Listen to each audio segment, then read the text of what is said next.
दोस्तों नमस्कार, मैं हूं आपका दोस्त DKS और आपका हमारे चैनल पर हार्दिक स्वागत है।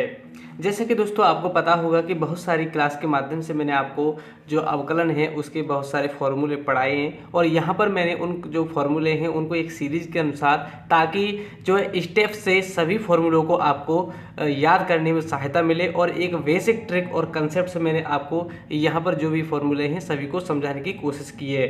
तो दोस्तों यहाँ पर हम अवकलन यानी कि डिफरेंशिएशन के बारे में बात करेंगे, जिसके फॉर्मूला होते हैं। जो भी फॉर्मूला है लगभग सभी फॉर्मूला मैंने इस क्लास में बताए हैं। तो सबसे पहला जो फॉर्मूला होता है दोस्तों अवकलन के लिए, किससे लिखा जाता है? dy/dx लिखेंगे तो इसका मतलब हो गया कि जो डिफरेंशिएशन है x के सापेक्ष कर रहे हैं। जिसका भी हम करते हैं उसको हम यहाँ पर लिख लेते हैं। जैसे x का करेंगे तो इसका मतलब हो गया कि dy/dx यानी x का हम x के सापेक्ष अवकलन कर रहे हैं, तो इसका वन होता है। यहाँ पर हम c का कर सकते हैं, यानी कांस्टेंट वैल्यू हो सकती है, कोई भी वैल्यू हो सकती है, उसको यहाँ पर लिखा जाता है।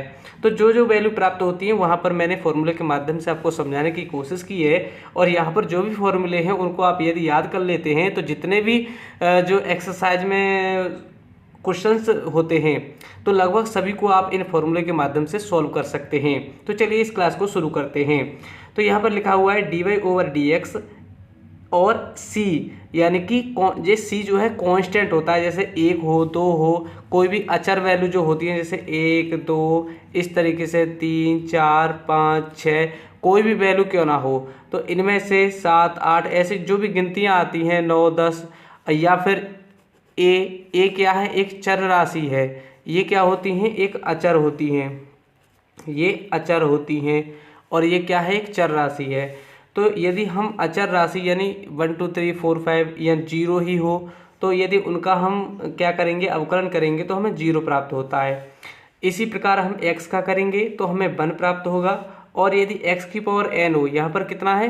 x की पावर 1 थी, उसमें से क्या होता है? 1 कम हो जाती है। जैसे यहाँ पर n है तो n में से 1 कम हो जाएगी और n आगे आ जाएगी।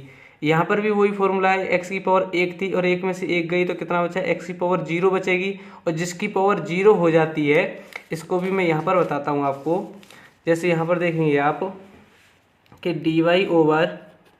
dy/dx x का 1 कैसे होता है। तो यहाँ पर क्या होता है? इसकी पावर 1 है और जो इसका जो होता है फॉर्मूला, जो पावर होती है उसको हम आगे लिखते हैं गुणा, और एक पावर कम कर देते हैं। x की पावर 1 में से 1 कम कर देंगे तो कितना हो जाएगा? 1 इंटू x की पावर 0 हो जाएगी। तो जिसकी पावर 0 हो जाती है उसकी वैल्यू कितनी होती है? 1 होती है। कितनी होती है? 1। इसलिए इसकी जो वैल्यू है 1 आती है। तो यहाँ पर वही वैल्यू लिखी गई है, dy/dx x के सापेक्ष जो है x का ही अवकलन है तो 1 होता है। अब यहाँ पर यही फॉर्मूला है, x की पावर n हो, कोई भी पावर हो, उसको आगे लिखेंगे और उसमें से एक पावर को कम कर देंगे। इसी प्रकार आगे पढ़ेंगे आप। यहाँ पर लिखा है dy/dx e की पावर x, तो e की पावर x का e की पावर x ही अवकलन होता है। यहाँ पर आ गया है dy/dx a की पावर x। यहाँ पर e की पावर x होता है तो e की पावर x समान ही रहता है, चाहे वह अवकलन करें चाहे वह समाकलन करें। समाकलन में भी आप इसी को पढ़ेंगे, समाकलन के अंतर्गत भी यही होता है। लेकिन यहाँ पर देखेंगे a की पावर x होता है तो उसका यह होता है a की पावर x, ऐसा ही लिख देते हैं। log e बेस में होता है और a लिख देते हैं, इस तरीके से होता है। तो आगे आप पढ़ेंगे यदि dy/dx tan x यानी tan x का x के सापेक्ष अवकलन करेंगे तो हमें sec स्क्वायर x प्राप्त होता है। आगे मैं आपको बताऊंगा यदि हम sec x का ही अवकलन करेंगे तो हमें क्या प्राप्त होगा? sec x into tan x प्राप्त होगा, जो कि यहाँ पर आप पढ़ पाएंगे। जैसे लिखा हुआ है dy/dx sec x is equal to sec x into tan x। यदि हम tan x का हमने कर लिया तो क्या कितना प्राप्त हुआ है? sec स्क्वायर x प्राप्त हुआ है। यदि dy/dx cot x होता है तो माइनस cosec स्क्वायर x होता है।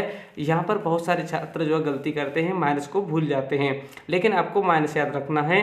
माइनस का cosec स्क्वायर x होता है, tan का जो होता है वह प्लस होता है, cot का होता है माइनस में। तो इस तरीके से आप याद रखेंगे। अगला जो फॉर्मूला है उसको बाद में पढ़ेंगे, सबसे पहले हम और पढ़ लेते हैं। जैसे कि यहाँ पर dy/dx log x, dy/dx log x तो log x का करते हैं तो हमें 1/x प्राप्त होता है। इसी का उल्टा दोस्तों समाकलन होता है, यदि हम 1/x का करेंगे तो log x हमें प्राप्त होगा। तो उसको भी आगे हम पढ़ेंगे, पहले हम अवकलन पढ़ रहे हैं यानी कि डिफरेंशिएशन पढ़ रहे हैं। तो यहाँ पर हम देखेंगे कि dy/dx, तो यहाँ पर हम पढ़ सकते हैं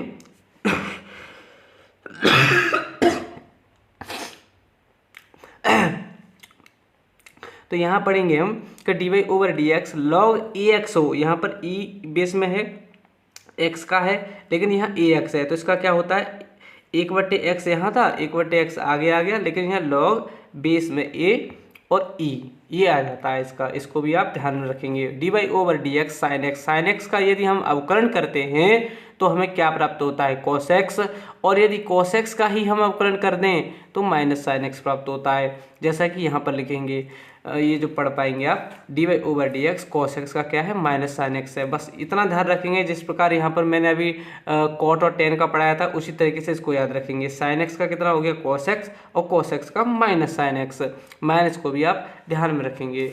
यहाँ पर आप आगे पढ़ेंगे कि dy/dx sec स्क्वायर x किसका था tan x का, तो लेकिन sec x का कितना होता है sec x into tan x, इसका यह अवकलन होता है। dy/dx cosec x, तो cosec x का मैंने क्या बताया था cot x का माइनस होता है, इसी प्रकार cosec x का भी माइनस ही होता है, जैसे minus cosec x into cot x, यहाँ पर sec x into tan x होता है, यहाँ cosec x into cot x होता है, लेकिन माइनस रहता है यहाँ पर, इसको आप याद रखेंगे। आगे जो फॉर्मूला है वह कुछ इस तरीके से है, जैसे dy/dx दो वैल्यू दी गई हों जो जिनका हमें योग हो, योग यानी कि जोड़ दिया गया हो, तो इसका क्या होता है पहले का अवकलन होगा प्लस दूसरे का अवकलन होगा। इस तरीके से इसको सॉल्व करते हैं।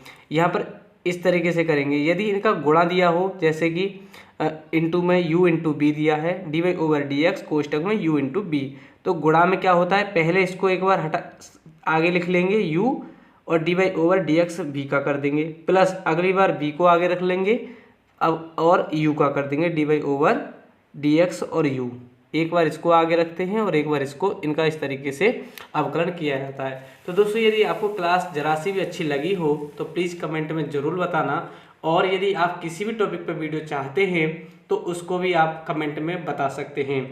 दोस्तों आप अपनी तैयारी को अच्छे तरीके से करते रहें, साथ ही अपने देश को बेहतर बनाते रहें। थैंक यू दोस्तों, नमस्कार।